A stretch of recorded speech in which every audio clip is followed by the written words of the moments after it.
Coloquios espirituales, el Sermón de la Montaña y la formación de los cristianos adultos. El mejor camino para entrar en las huellas del Maestro, a caminar como Él y a vivir como Él nos lo enseña, es ir directamente a las bienaventuranzas y por supuesto también al conjunto del Sermón de la Montaña.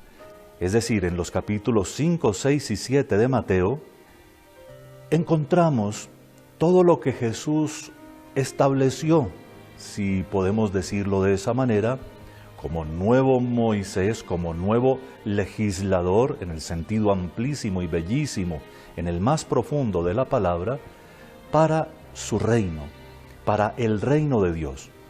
Es como si tuviéramos en estos capítulos las constituciones o la constitución del reino de Dios.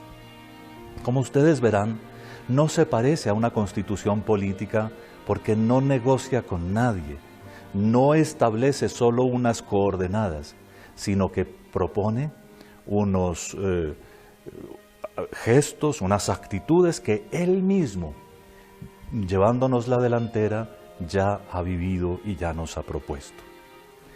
Se trata de que vivamos como Él para vivir también felices.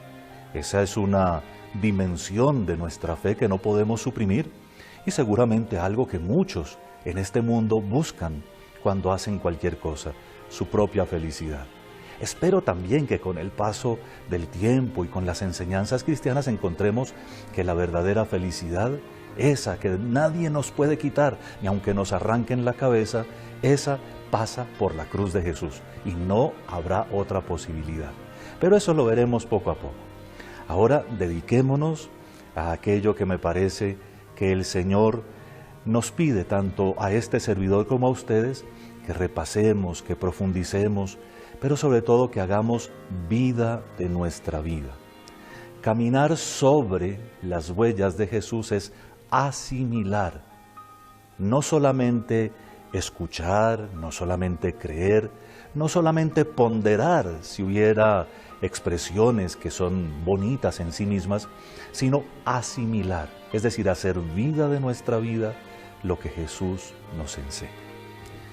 Sin más preámbulos, vamos a leer el texto de las bienaventuranzas, que es el inicio, entre otras cosas preciosísimo, de el Sermón de la Montaña, del Evangelio de San Mateo.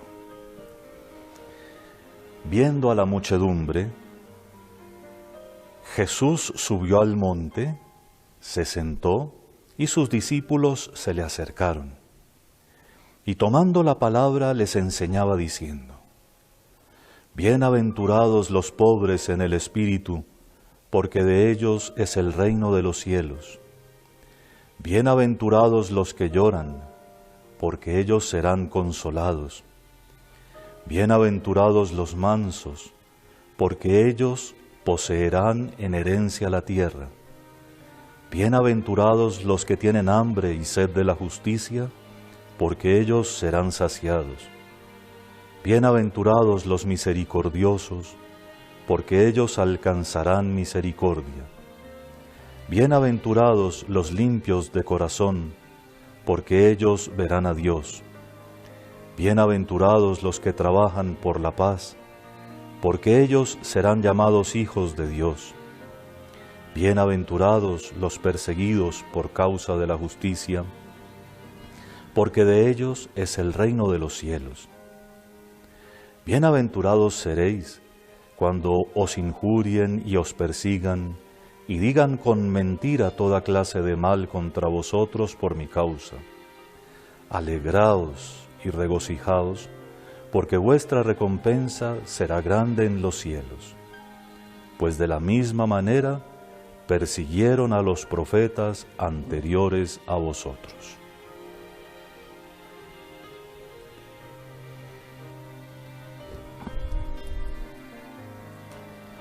Gloria al Padre, y al Hijo, y al Espíritu Santo, como era en el principio, ahora y siempre, por los siglos de los siglos. Amén. Entremos pues primero en el texto mismo de las bienaventuranzas y, si el Señor nos lo permite, comencemos también con la primera de las bienaventuranzas en el día de hoy. Vamos a trasladarnos a la escena misma. Si ustedes, con la ayuda de su imaginación, con los ojos interiores, con la mirada del alma, se proyectan esa región junto al lago de Galilea y en una colina que no es pequeña, es bastante grande, pero muy serena en sus formas, piensen cómo los discípulos, queriendo escuchar a Jesús después de las faenas junto al lago y retirados allá a un lugar tranquilo, donde ni siquiera se oyen las olas y donde la brisa es leve, en fin, en un lugar óptimo para aprender y en un lugar magnífico para enseñar, nuestro Señor Jesucristo se sienta, como hacen los maestros auténticos, y desde su cátedra enseña. En la subida al monte, todos los estudiosos de la Biblia y sobre todo los padres espirituales en la tradición católica han visto una remembranza de la subida de Moisés al monte para recibir la ley. Aquí no es un intermediario, aquí es uno que se sienta en el monte como Yahvé, como el Señor, en el caso de Moisés. Y aquí el pueblo no está a la orilla del monte, simplemente esperando que el mediador tenga un encuentro impresionante, que ellos quizá no habrían sido capaces de soportar, sino que el pueblo es invitado y serenamente a sus pies escucha. En la primera ley, en la primera alianza, los mandamientos tuvieron que ser restrictivos. No tengan ídolos, no falten a las fiestas del Señor, no abusen del juramento, no maten, no roben, no cometan actos impuros, etc. No, no, no. En cambio, vean que la palabra que más se repite en el discurso con el que comienza nuestro Señor Jesucristo, abriendo la boca, comenzó a enseñarles diciendo, la palabra que más se repite es bienaventurados, bienaventurados ustedes, dichosos, bienaventurados. Quizá algunos de ustedes recuerden que la palabra con la que el ángel saludó a María y que nosotros perfectamente bien traducimos por salve, era en el griego alégrate, alégrate. Es que la alegría consiste en la presencia de Dios en nuestras vidas y, como ustedes lo oyeron en la lectura, la alegría consiste en vivir un espíritu tan profundamente unido al de nuestro Señor Jesucristo como el de las bienaventuranzas, que hasta lo persigan a uno por parecerse más a Jesús que al mundo. Bienaventurados, dichosos, es la frase que más se repite, la expresión que más se repite, dichosos, dichosos ustedes. El contexto lo dice, va dirigido a quienes oyen. Dichoso usted, dichosos ustedes, felices. Y esa felicidad consiste en una actitud, en todas las bienaventuranzas, y en una promesa.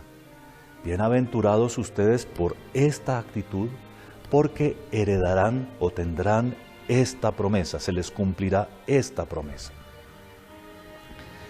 Cuando queremos determinar en la Sagrada Biblia la extensión de una enseñanza o de un relato, hay muchas formas de verlo. Nosotros hoy en día, con tipografías agilísimas, con computadores y muchos otros recursos, ponemos títulos, subtítulos, enumeramos. Pero la escritura de la Biblia, deben ustedes recordarlo, que fue hecha en tiempos en que no abundaba el papel ni el material sobre el cual podía escribirse, los pergaminos hechos de cuero y los papiros hechos de hierba del mismo nombre, macerada, eran bastante escasos y había que ahorrar, digamos como alguno hoy en día escribiría hasta en las márgenes de los cuadernos. Y por lo tanto los textos, cuando los vemos en sus fuentes originales, son más bien planos. Sin embargo, los autores sagrados usaron siempre recursos que nosotros todavía hoy en día usamos, como por ejemplo, saludar cuando uno comienza una intervención y despedirse cuando la termina. Todo el mundo sabe cuándo comienza y cuándo termina un discurso. Uno de esos recursos interesantísimos es repetir al principio y al final de lo que uno quiere decir lo mismo, que también nosotros hoy en día manejamos. En el estudio de la Biblia eso se llama inclusión, porque incluye, ¿no?, dentro de dos expresiones un texto, la inclusión. Nosotros simplemente lo hacemos de manera muy fácil, como cuando uno termina una enseñanza y dice, bueno, como les estaba diciendo, de esto es de lo que se trata. Al final hay prácticamente resúmenes o síntesis de lo que decimos que le muestran al auditorio que hasta aquí va una parte completa. En el caso de las bienaventuranzas es muy fácil descubrir una inclusión entre los versículos 3 y el 10. Bienaventurados los pobres en el espíritu, porque de ellos es el reino de los cielos. Versículo 3, primera bienaventuranza. Y en el versículo 10 dice, bienaventurados los perseguidos por causa de la justicia, porque de ellos es el reino de los cielos. De ellos es el reino de los cielos, es la inclusión. Cuando contamos las bienaventuranzas, llamémoslas bienaventuranzas evangélicas, son 8. Son 8 proposiciones de alegría, de dicha, que el Señor ofrece a quienes asimilan una cierta manera de vivir y a las que el Señor recompensa con promesas de eternidad. 8 proposiciones, 8 bienaventuranzas. El número tal vez no nos interesa mucho aquí, pero ciertamente hay algo de interesante, algo misterioso y bonito en el hecho de las primeras 4 y las segundas 4 que tienen como referencias más o menos parecidas, ¿no? Pero eso lo veremos Dios mediante con el tiempo. Lo que ahora queremos subrayar antes de entrar en la materia es que con las 8 bienaventuranzas evangélicas, nuestro Señor nos indica más bien grandes horizontes, caminos, ¿cierto?, por los cuales debemos transitar o actitudes que debemos asimilar, como lo he dicho ya varias veces, pero nunca restrictivas. Si nos miramos un poco adentro en el corazón, hay 2 maneras de manejarse uno bien, o cuando lo obligan a uno o cuando uno quiere. ¿Y cuál es mejor? ¿Cuando lo obligan a uno o cuando uno quiere? Es evidente que la verdadera conversión arranca del corazón deseos de bien, deseos. Y por eso la propuesta de nuestro Señor Jesucristo, proponiéndonos, dándonos estos horizontes de comportamiento, es una propuesta a la libertad humana. Después nos enseñará Él mismo que nos auxilia, no solo con su fuerza, con su palabra, sino dándonos el Espíritu Santo para que nosotros, sin perder la libertad, tengamos la gracia para vivir de acuerdo con este programa. Entonces, cuando vemos que son ofertas a nuestra libertad, lo normal sería que nosotros exploráramos un poco de qué se trata la oferta, ¿sí? Porque no se trata solo, digamos, de no matar, se trata también de ser mansos. No se trata solamente de no cometer adulterio o fornicación o de no cometer actos impuros. Se trata de tener un corazón limpio en el que Dios se revele. Y cuando uno mira esta propuesta, repito, uno debería sentir por lo menos el deseo de explorar la propuesta. Resulta que nuestro Señor ciertamente sabe eso y por eso prácticamente todo el resto del Sermón de la Montaña, como lo veremos más adelante, es una explicación de las bienaventuranzas.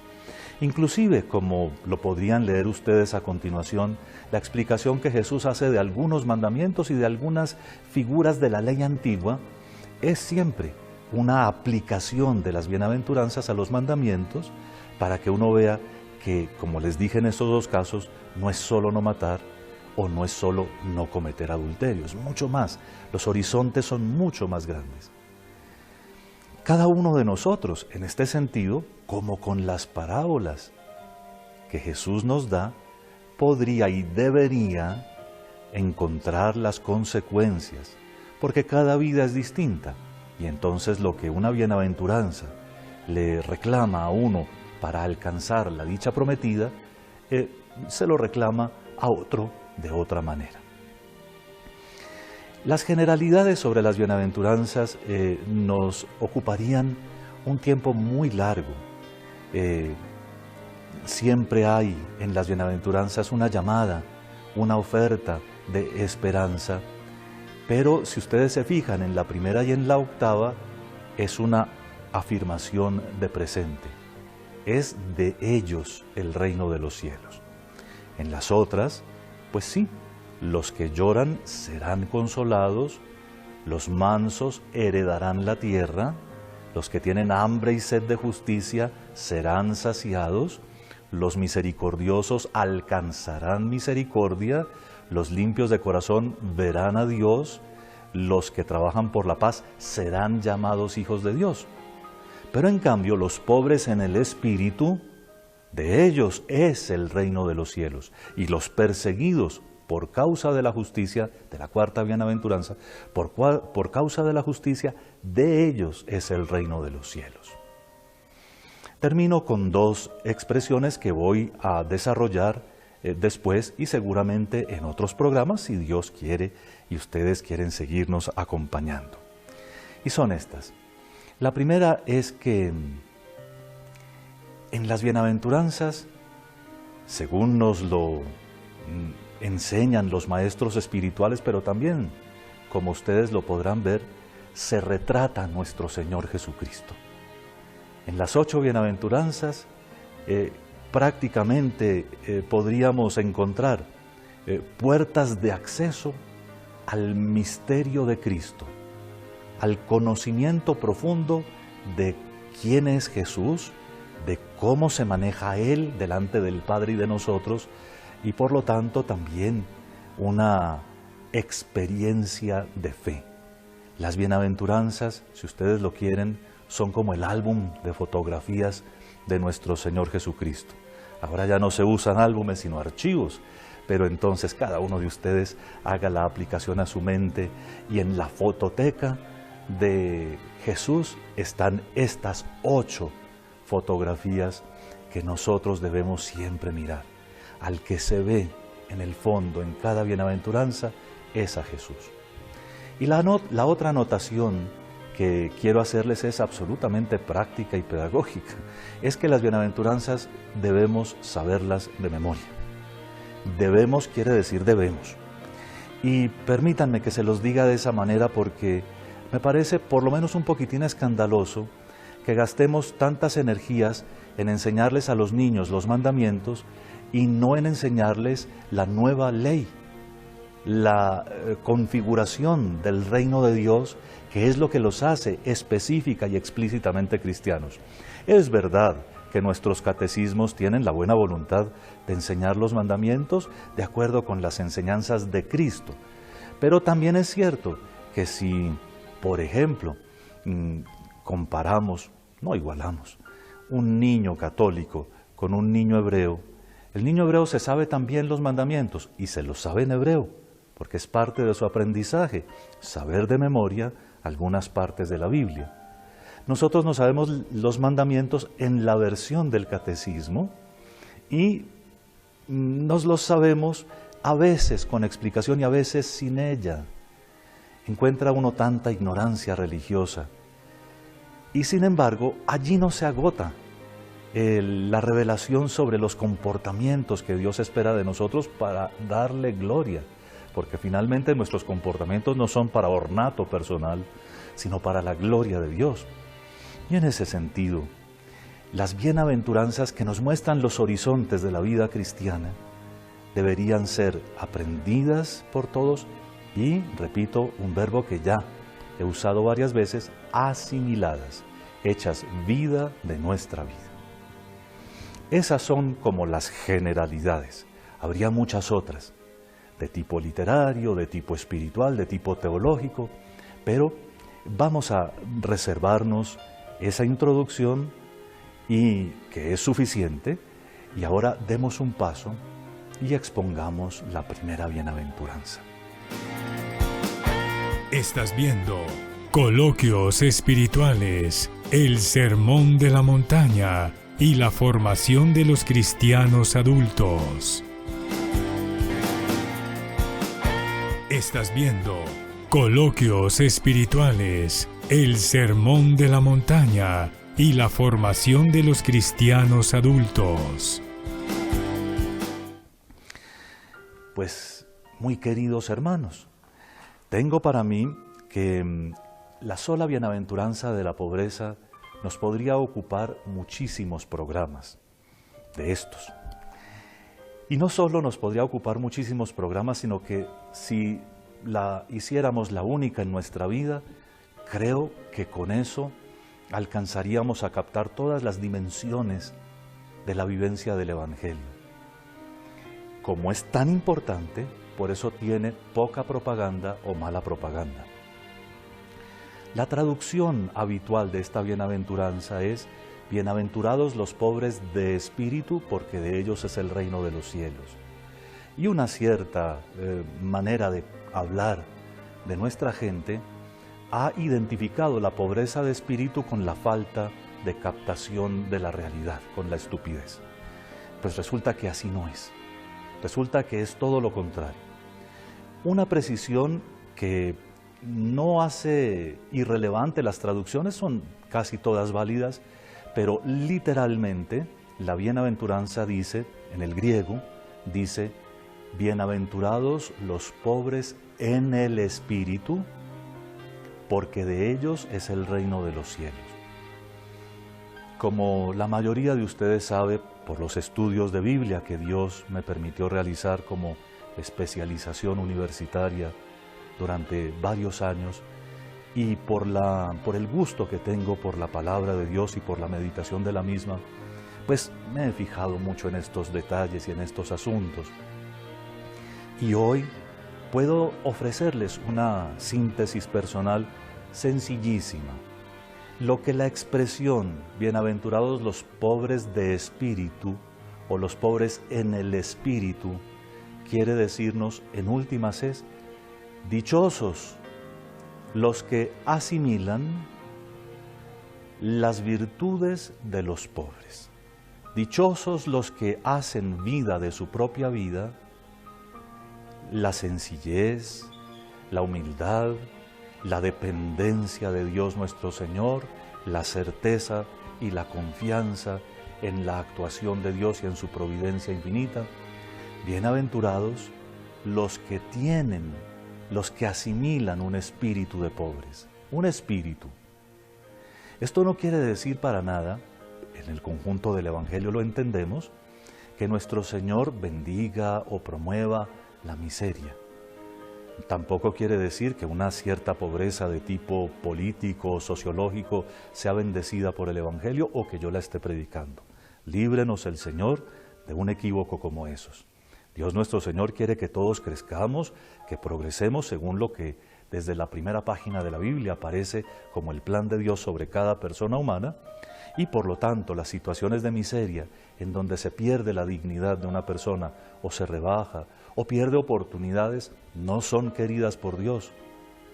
En cambio, cuando nuestro Señor a los que tiene a sus pies les dice: bienaventurados los pobres en el espíritu, porque de ellos, presente, de ellos es el reino de los cielos, les está diciendo lo que en el Evangelio de San Lucas, en el capítulo 6, aparece como la primera bienaventuranza: dichosos ustedes los pobres. ¿Quiénes son los pobres en ese contexto en que Jesús habla? Los pobres son unos que ustedes conocen y hasta quieren mucho. Pobre es María, pobre es José, pobres son Joaquín y Ana, pobre es Isabel, pobre es Zacarías. En fin, pobres son esos que en los albores del Nuevo Testamento, alrededor del acontecimiento de la Encarnación, vivían en la situación en que vivía la mayor parte del pueblo de Dios. Es decir, había unos que se habían buscado privilegios. Hacía 300 años estaban bajo la dominación de los griegos. Muchos se habían acostumbrado a las costumbres griegos, que era la gran potencia del momento. Habían asimilado su lengua, habían asimilado sus propagandas, sus estilos de vida. Y entonces, haciendo alianzas, cualquier parecido con el presente no es solo coincidencia. Y haciendo alianzas de tipo político, comercial, tenían una vida comodona, una vida de esas pues que a uno no le importa la religión sino solo para rezar un poco y para esperar que de pronto pues si esto existe, entonces nos aseguramos pues rezando.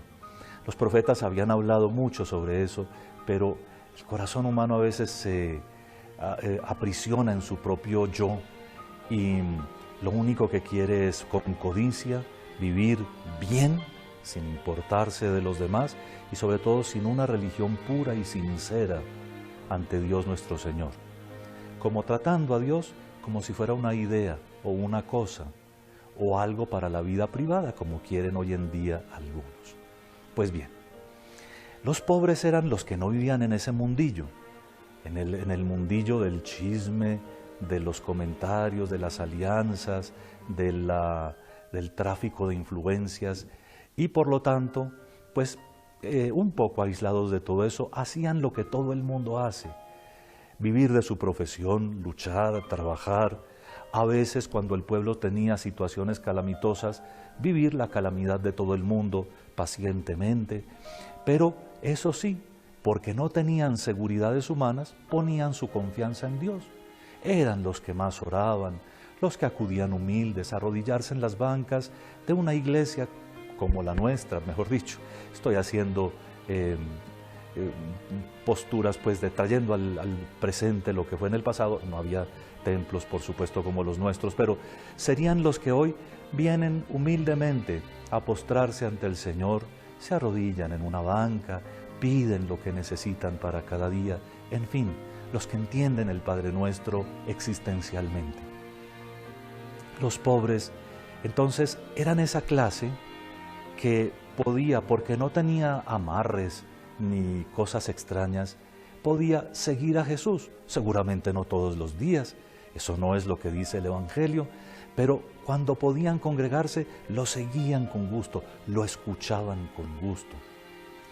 Ellos encontraron que Jesús los trataba de una manera distinta. Cuando se acercaban a Él, actuaba como un maestro que, por lo que se ve en el Evangelio de Marcos y en los otros, pero en Marcos clarísimamente, era un maestro que tenía una autoridad distinta, que era la autoridad de quien conoce la palabra y de quien vive de ella y quien ama y rodea de misericordia a todos. Por eso alrededor de Jesús se hacían grupos tan especiales, ¿no? De pobres, de enfermos, en fin, de todos los que tenían necesidades.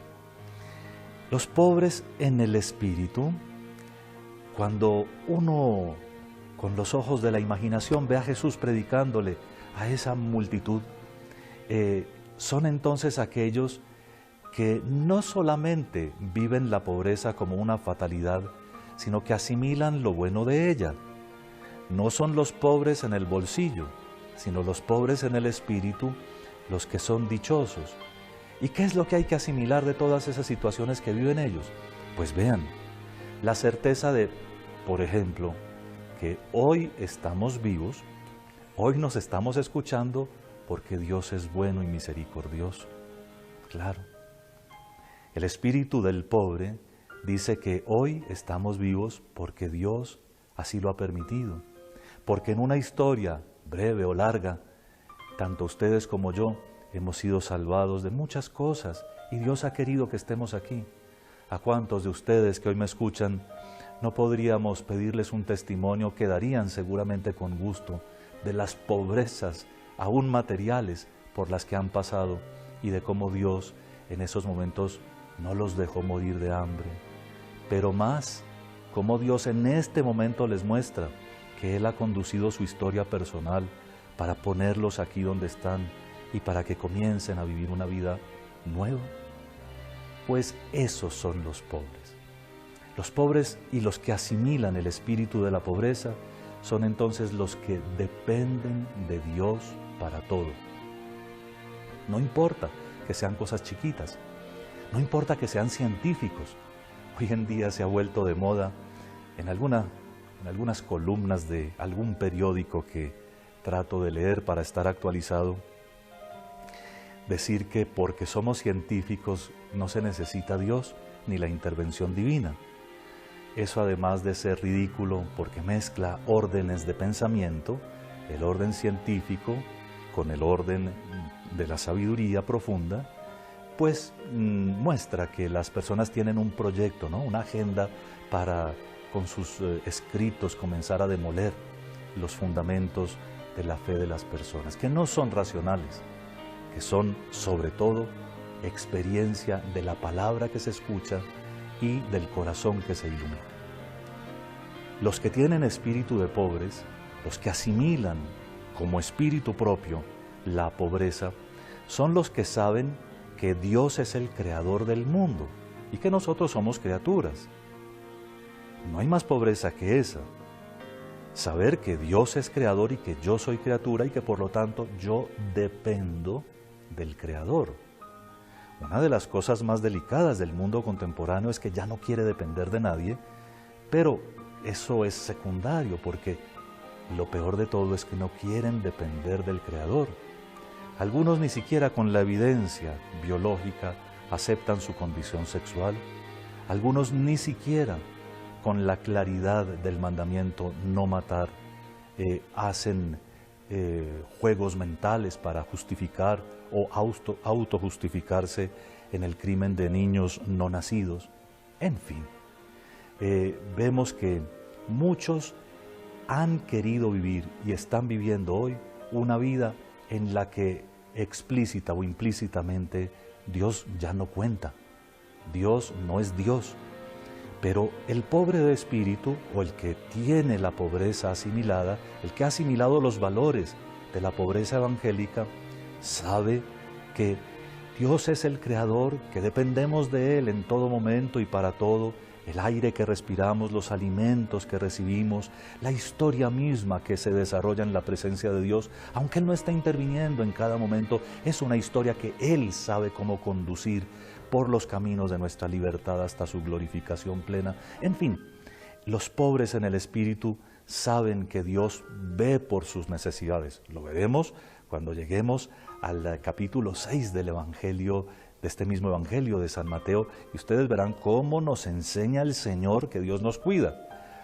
Pero también son los que saben vivir en serenidad y paz los acontecimientos y todo lo que ocurre a su lado. Son los que viven una religiosidad pura y sin tacha, como entre otras cosas nos dirá la sexta bienaventuranza. Pero son ellos, ¿no? Los pobres de espíritu son los que gozan con Dios, gozan con sus cosas, se alegran con lo que es inmediato, sencillo, con lo que todos los días tienen a su mano. Por eso de ellos es el reino de los cielos. Ellos viven como súbditos de Dios y no les da pena. Ellos viven tranquilos y contentos en todo eso. Entonces, para comenzar a concluir un poco lo de esta bienaventuranza, que como les digo, podría ocuparnos muchísimo tiempo de comentarios, de explicaciones, pues vean, la primera bienaventuranza es como la presentación del primer mandamiento. Fíjense muy bien, en el Éxodo, el primer mandamiento viene dicho de esta manera: no tendrás otros dioses frente a mí. Y después viene la aplicación de eso, en concreto, no hacer estatuas, no imágenes de santos, eso no lo dice en ninguna parte de la Biblia, sino no hacer estatuas de cosas que se digan que son Dios, esos son los ídolos. Por ejemplo, si uno hace un solecito de oro y dice que ese es Dios, o una rana de oro y dice que ese es Dios, o una piedra esculpida y dice que eso es Dios. No. Pero no hacerse imágenes. Eso es el primer mandamiento en el libro del Éxodo. Pasando los años en el libro del Deuteronomio, el primer mandamiento se dice: amarás al Señor con todo tu corazón, con toda tu alma, con todas tus fuerzas. Y el catecismo de la Iglesia, para hacer la síntesis, dice algo verdaderamente iluminado por su sencillez y por su claridad. Amar a Dios sobre todas las cosas. Eso incluye las otras enseñanzas de Jesús que debemos postergar hasta los afectos más valiosos de nuestra existencia, que debemos hacer todo lo posible por vivir en el espíritu de los hijos de Dios. En fin, el primer mandamiento es amar a Dios sobre todas las cosas. Nosotros lo sabemos de memoria, pero a veces no miramos las cosas que están ocupando nuestra capacidad de amar y que amamos igual, de pronto más, de pronto un poquito menos que a Dios. Pero el mandamiento es radical, sobre todas las cosas. Amar a Dios sobre todas las cosas. Cuando, para caer en el texto de la primera bienaventuranza, tratamos de captar lo que es esta pobreza, la que nos hace dichosos, pues es la pobreza de todas las cosas. Cuando nuestro corazón aprende primero a despojarse, que eso duele, a despojarse del propio yo, de sus pasiones, de sus desórdenes, que eso es empobrecerse, comienza a ser libre. Pero cuando también comienza a regalar, a dar, a compartir, cuando las cosas no ocupan el centro de nuestras atenciones, pues entonces sí que la vida se vuelve bonita. Los pobres de espíritu saben repartir lo que tienen. La viudita del Evangelio es un ejemplo de la pobreza de espíritu. Y nuestro Señor Jesucristo, que siendo Dios como el Padre y el Espíritu Santo, se vino a compartir entre nosotros una vida de sencillez y pobreza, que quiso nacer en una pesebrera para mostrarnos su infinita cercanía, que quiso vivir pobre y entre los pobres, que murió despojado de todo, hasta de sus vestiduras, en la cruz. Es el retrato, mejor dicho, es la imagen que tenemos que mirar para tratar de asimilar lo que es la pobreza. En este momento quisiera que me acompañen, aún sabiendo que hay muchas otras cosas que podemos decir sobre la bendita pobreza. Quisiera que me acompañen con lo que es propiamente un coloquio. Mientras les hablo, recuerden que les pedí poner ante sus ojos la escena del monte y a Jesús allí como maestro. Pues vayan poniéndose otra vez, si quieren, con sus ojos cerrados, en la presencia de Jesús, el Señor. Y ustedes son uno de aquellos que escucha esta palabra. Dichosos ustedes si alcanzan a asimilar el espíritu de los que, porque son pobres, dependen solo de Dios. De ustedes es el reino de los cielos. Y hablen ahora con Jesús. Díganle, por favor, que este es el coloquio. Señor Jesús, a ti, que eres el modelo de toda pobreza, que eres el Hijo único del Padre y te has querido hacer Hijo del hombre para mostrarnos tu cercanía. A ti me ofrezco y me dedico. A ti quiero contemplarte.